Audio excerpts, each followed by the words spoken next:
You're part of the Van Zeller family, which was an important port shipper in 1780 when it was founded. Can you tell us a little bit about the difference of the structure of the wine business back then to how it is today? Back then, most families that came to work the wines from the Douro Valley, known obviously as port wine from the 1600s onwards, were shippers. So they were traders or merchants. They weren't necessarily grape growers or wine producers. They knew the business side of things, and they had the route to market.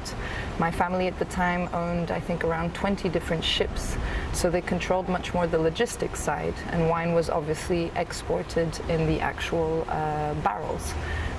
With the brandy that was added to preserve the wine through the traveling that it had to do to get to the consumer in either England or Eastern Europe or Brazil to the different export markets. So they were basically located more on this side of where we are in Porto and Gaia, and then did the exportation. My family actually was the first to go into the region, run an estate, which was Quinta Vale. They did that earlier in mid-1700s, and this idea of actually getting control of the vineyard was new at the time. So we were mainly dependent on the local farmers. The wine used to be shipped down to Gaia, aged in Gaia, and then either blended or shipped out. And then there's a movement going into the region and actually starting to take control of viticulture itself. And the first port wine and vintage port to be bottled with an estate name was by my family at Quinta Vale. Obviously, the progression of the wine trade involves the blending, the bottling, so a much greater know-how of producing and creating wines, and creating wines that go towards what the consumer demanded. So the blends, what we now know as the 10, 20, 30, 40-year-old blends, they weren't categories at the time. There used to be large books, like cookbooks with special recipes for each agent or each client. And that would be the special blend. That was like the biggest secret in the port wine houses, was, Berry Brothers or other special agents throughout the world would want a special characteristic in their wine, and we would know more or less how to blend the wines to deliver what they'd like. Excellent. Obviously nowadays we have categories we have to fit to these different styles that have been more or less predefined. Each port house has their own style within the different categories, than the LBVs and the vintage ports, but all these different categories are much later. They're 20th century categories or definitions. Excellent. And there's another category in which your family has been quite pioneering and helped push, which is the production of wine in the Douro rather than fortified port. What was the potential that your father saw for this, and why do you believe that the Douro can be a world-class wine producer as well as port? For the diversity, so looking at the vineyard itself, the different grape varieties that we have, the diversity is so immense that depending on what we have on the vineyard, planted in the vineyard, or how we then transform it, we can create two different products. We have a lot of heat obviously during the end of the maturation period and in the summer, but during the rest of the year it's actually a very cool region. And because it's schist stone and the way the soil works, our vineyards find water quite easily because they can grow their roots quite deep.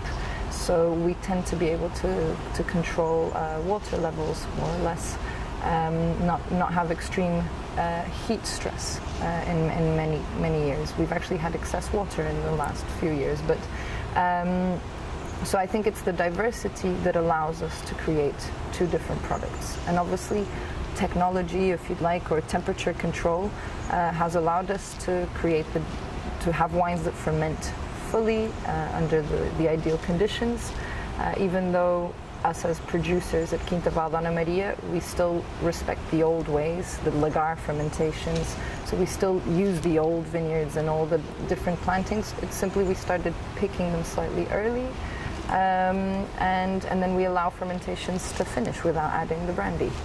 Excellent. And another way in which you've been respecting the past traditions is in your planting of new vineyards. You've actually gone back to random planting as they would historically. Can you explain a bit about the changes in vineyard training in the Douro, and why you've decided to go back to this random field blend? There's the post-phylloxeric patamares, or the terraces, which have a large sun exposure. They're quite balanced, and you have a wall and then another steep valley. And in the early 70s and 80s, what we started doing in the Douro was the much closer socalcos patamares, the terraces, which look like steps, kind of reminding of the pre-phylloxeric ones. And that difference makes the vineyard have less density per hectare, less plants per hectare. And my father still wants to preserve the sloped vineyards with higher densities per hectare. This to promote plant competition, concentration, get a more heterogeneous maturity timing with all the different varieties. What we're looking for is for diversity all the time, is bringing in as many varieties as possible to bring in the characteristics of the Douro and make each parcel unique, each vineyard unique, and respecting what we originally had at the estate. The way to do that is to plant them as closely together as possible so that they compete and they balance each other out quite naturally. And we can pick them all together to be able to ferment them all together. And this is, at the end of the day, what is the final product that we have to offer, we want to offer, and how do we have to treat the vineyard for that. So we went back to high density, high diversity of, in this new vineyard that we planted, we have 16 different grape varieties. I don't know the majority. We selected 16 for less than a hectare, so there is no main variety. We're not trying to make a characteristic, we're exactly trying to express diversity. Excellent. And if you were to describe a Douro red in the glass with all this diversity, but you know, in the unity of these different varieties, how would you describe it to someone who's trying their first glass of Douro red wine? Well, one of the things about the Douro is, I think you'll see it also today in the new Douro, different producers can give a different angle to what they're producing. Quinta Vale Dona Maria wines for me are a great expression of comfort.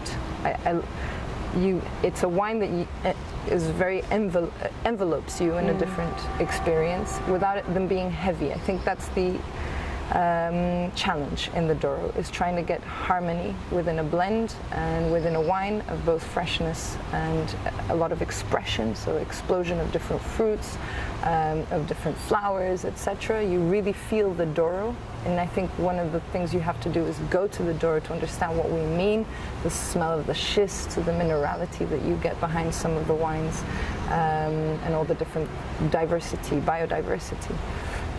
So for me is comfort, and for me that's a pleasurable feeling. But I think other producers in the Douro produce different styles, fresher styles, heavier styles, fruitier styles, oakier styles. You get a lot of different things. That for me is the big interest of the Douro. It's a permanent discovery. And all the more reason to visit. Exactly. Thank you very much. Thank you.